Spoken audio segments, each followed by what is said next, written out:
성도 여러분 안녕하십니까? 오늘 함께 묵상할 말씀은 계시록 15장의 내용입니다.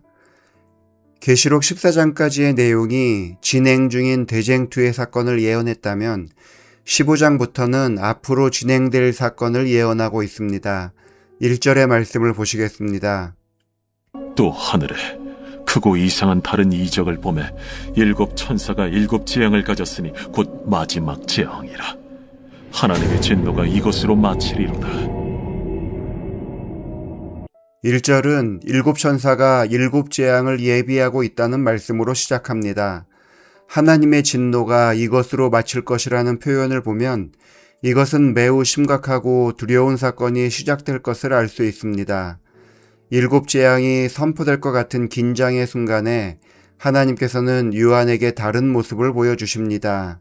또 내가 보니 불이 섞인 유리바다 같은 것이 있고 짐승과 그의 우상과 그의 이름의 수를 이기고 벗어난 자들이 유리바닷가에 서서 하나님의 검은고를 가지고 하나님의 종 모세의 노래 어린 양의 노래를 불러 이르되 주 하나님 곧 전능하신 이시여 하시는 일이 크고 놀라우시도다. 만국의 왕이시여 주의 길이 의롭고 참되시도다. 주여 누가 주의 이름을 두려워하지 아니하며 영화롭게 하지 아니하오리까. 오직 주만 거룩하시니이다. 주의 의로우신 일이 나타났음에 만국이 와서 주께 경배하리이다. 일곱 재앙의 선포 전에 하나님께서 요한에게 보여주신 것은 구원받은 백성들이 하나님을 찬양하는 내용입니다. 이스라엘 백성들이 홍해를 건넌 후 불렀던 모세의 노래와 예수 그리스도를 믿음으로 말미암아 구원을 얻은 백성들이 부르는 어린 양의 노래가 온 하늘에 퍼지는 모습을 먼저 보여주는 것입니다. 이것은 하나님의 백성은 일곱 재앙과 관계가 없으며 두려운 심판의 시간에도 하나님의 백성들이 찬양할 만한 충분한 이유가 있음을 보여주는 것입니다. 하나님께서 일곱 재앙이 내릴 것이라는 선언을 하신 이후에 하나님의 백성들이 하나님을 찬양하는 모습을 보여주는 것은 하나님의 백성들에게 내리는 재앙이 아니라는 것을 알 수 있습니다. 이 일곱 재앙이 실제로 내리는 것인지 혹은 상징적으로 보여주는 재앙인지는 분명하게 확인하기 어렵습니다. 하지만 일곱 재앙은 출애굽 당시 애굽에 내렸던 열 재앙과 유사한 형식으로 묘사되어 있습니다. 출애굽 당시 열 재앙은 이스라엘 백성들이 거주하던 고센 땅에는 내리지 않았습니다. 열 재앙의 목적이 하나님을 거역하는 애굽을 심판하기 위함이지 이스라엘 백성을 고통스럽게 하려는 것은 아니었기 때문입니다. 일곱 재앙의 목적도 동일합니다. 이미 하나님의 백성들은 짐승의 표를 받기를 거부하고 하나님의 계명과 예수 믿음을 지키는 사람들로 환난 가운데 자신의 신앙을 증거한 사람들입니다. 이제는 하나님께서 그들을 구별하여 보호하시는 것입니다. 우리는 마지막 종말의 시간이 되면 야곱이 경험한 것과 동일한 경험을 할 것이라는 것을 알고 있습니다.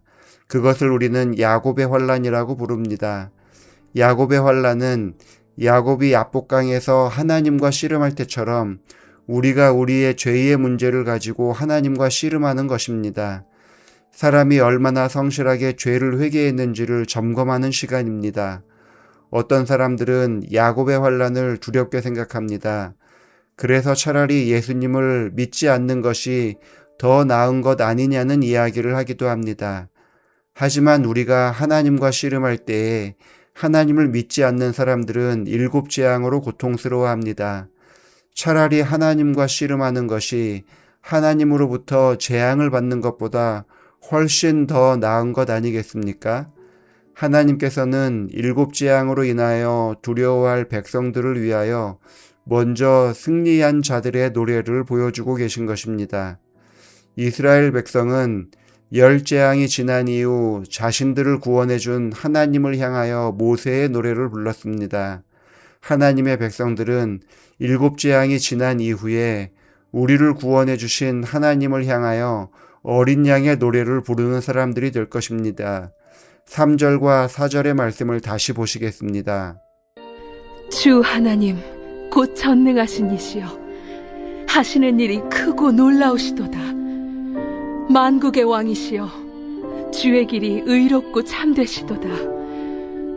주여, 누가 주의 이름을 두려워하지 아니하며 영화롭게 하지 아니하오리까? 오직 주만 거룩하시니이다. 주의 의로우신 일이 나타났음에 만국이 와서 주께 경배하리이다. 오직 주만 거룩하신 분이십니다. 오직 주만 찬양을 받기에 합당한 분이십니다. 오직 주께서만 이 땅에서 영광을 받으시기에 합당하신 분이십니다. 끝까지 하나님을 향한 충성을 버리지 않는 주의 백성들을 보호하시며 그들을 괴롭힌 자들을 일곱 재앙으로 심판하실 것입니다. 그래서 오직 주만 의로우신 분임을 확인하게 될 것입니다. 신앙을 하면서 종말에 대한 사건이 일어날수록 두려운 마음을 갖게 됩니다. 정말 하나님을 믿는 것이 도움이 될지 안 될지 판단이 안 설 수도 있습니다. 그러나 이러한 일들로 두려워하지 마시기 바랍니다. 하나님께서 하나님의 백성을 보호해 주실 것입니다. 마지막까지 남은 무리로서의 정체성을 잃어버리지 않으므로 모세의 노래와 어린 양의 노래를 기쁘게 부르는 성도들이 되기를 바라면서 말씀을 마치겠습니다. 기도하시겠습니다. 아버지 하나님, 세상 사람들조차도 지구의 종말이 가까웠다고 말하며 두려워 떨고 있는 이 시대에 우리는 예수님의 재림에 대한 소망을 가지고 이 땅을 살아가게 하시니 감사합니다. 그리스도인으로서 맞이하게 될 환난을 두려워하는 백성이 되기보다 성경에 기록된 보호의 약속을 믿고 감사함으로 하나님을 의지하며 살아가는 신앙인 되게 하여 주옵소서. 박경자 집사님 가정을 위해서 기도합니다. 집사님을 하나님의 성실한 일꾼으로 인정해 주시고 주를 위해 봉사하게 하시니 감사합니다. 집사님의 수많은 기도를 응답하여 주심으로 하나님을 향한 믿음이 더욱 자라나게 하셨으니 아들 레온 군을 향한 기도와 간구를 응답하여 주심으로 어머니로서의 마음의 부담을 다 덜어낼 수 있게 하여 주옵소서. 레온 군이 미국에서 강의하는 일과 사업하는 일을 병행하고 있는 줄 아시오니 두 일을 다 하는 일에 어려움이 없도록 도와주옵소서. 함께 기도하며 하늘을 바라보고 동행할 수 있는 배우자를 만나게 하여 주셔서 주님이 주인 되시는 견고한 가정을 꾸리게 하여 주옵소서. 집사님이 하나님을 의지하는 만큼 하나님께서 집사님과도 가까이 하여 주셔서 세상의 빛과 소금의 역할을 충분히 감당할 수 있도록 선하게 이끌어 주시옵기를 예수님의 이름으로 기도합니다. 아멘.